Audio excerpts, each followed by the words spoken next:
Previously, Keelan grabbed the medallion from the newly declared Trovak the Prophet and handed it to Taria, who then declared herself the new prophetess. Chaos and confusion reigned, and the kobolds started to fight among themselves. Around that time, Aki showed up with her kobolds and started dropping fireballs. The change of command happened very quickly after that point. The group filled Aki in on what had happened to them, and she asked them if they wanted her and her kobolds to help bury Tornak's body. Sean told her that the group needed to discuss that among themselves, although she did ask for their help burying Dagon Rain. The group was torn on what to do next. Keelan and Sean both thought that maybe Tornak didn't want to return, and that was why the previous ritual had failed when it felt like it should have worked. Taria didn't want to give up, but she also didn't want to force him back if he didn't want to come. Zaya essentially said fuck that and insisted that the group find a way to drag Tornak back to life, kicking and screaming if necessary. Upon hearing the topic of the discussion, Aki joined in the conversation as well. She didn't have the power to bring Tornak back, but she had something that might help. She handed Taria a stone tablet that would allow her to cast Commune and speak to Jalixera, the kobold's goddess. It was given to her in case she needed it when searching for the medallion she was wearing, but she hadn't needed it because the group had helped her instead. Talk pointed out, as the resident expert in death, he had some thoughts on the subject. Around that time, Taria used the tablet to start casting the spell without waiting for anyone else to actually decide anything. There wasn't much anyone could do once she started casting, so they all settled in to see what happened. As Taria finished casting the spell, Jalixera appeared in the form of a giant, scarred snake with black and green scales. Taria asked if Tornak wanted to return, trying to see if he'd rather remain with his brother instead. The answer? He wishes to return. Then she asked where the group could go to find a way to bring him back, trying to find out if there was any hope in Silt Shadow since they were heading there next. The answer? You head there. Her last question was a bit different. What lies beyond the seals? Tornak was the answer.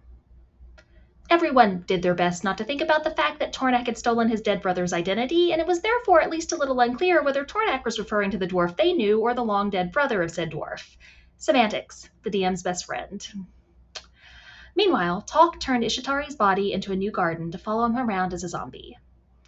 Sean got permission from Aki to take a diamond from Dagon Rain's belongings, since it had magical uses for the group. She also found several letters with the Rain family seal in it that she pocketed. Taria posed some questions about Jalixera to Aki, and Zaya had a few as well. Sean asked Yara and Enola some questions about what happened in Peatstone, and she was somewhat relieved to hear that the Illuminator had met an unfortunate end, so there wasn't really a temple left there, which simplified things greatly in regards to the request that the Luminous had made of her. Then the group set out into the swamp, planning on making a slight detour to visit a Waystone before heading towards Silt Shadow. Between Talk and Sean, they made their way through the swamp both easily and quietly. While they saw a number of Praetors, they managed to avoid them. Or, at least, they managed to avoid them up until the point where they came around a corner several hours in and found themselves face to face with a Red Cloak Praetor. As the group all instinctively reacted, the Praetor pulled off his mask and revealed himself to be Alonzo. He'd been trying to find them since he knew they were in the area. He had a letter for Keelan. He had also done more research since the last time they met, and he was convinced that the war was being spurred on by improper advising of the Emperor. Prefect Lavinia, someone high in the government who wasn't one of Aurelian's favored, belonged to the cult of Thalacros, and he was almost certain she'd been put in power by the Luminous. Considering the group had been having their own strings pulled by the Luminous, he suspected it was all related. Sean wasn't particularly surprised to hear that suspicion, even before he handed her a copy of the newspaper that had her family's name prominently listed on the front page in a very much not great way. Alonzo said that he would give Keelan the letter if the group would agree to place a small item the next time they met with the Luminous. It could be placed on their person or in their carriage. All that mattered was that the group managed to put it in place without being caught. Sean agreed. Her family was already in danger, so things couldn't get much worse. And the Luminous were all but certain to want to meet with her again. Alonzo then explained to Keelan that the letter was from a Gold Cloak Praetor, Valtrexian, and it was orders to wipe out Keelan's village for suspected magecraft. It also mentioned that it was a potential source for dark tears, although no one knew what that meant, including Keelan. Taria listened closely to the explanation, and once Alonzo was finished speaking, shifted into the form of an older man. She asked if Alonzo recognized him, and he said that he did. He was an informant for the Praetors who was often around Valtrexian, and he'd been involved in the attack on Keelan's home. Taria explained that he was her uncle, Malik, the one she'd mentioned before who had betrayed her family. Valtrexian was there in the swamps, so there was a chance the group might run into him. Malik wasn't there, not as far as Alonso knew at least. As with their previous meeting, Alonso flinched at the open use of magecraft by Taria, but didn't do or say anything, even though he was clearly uncomfortable.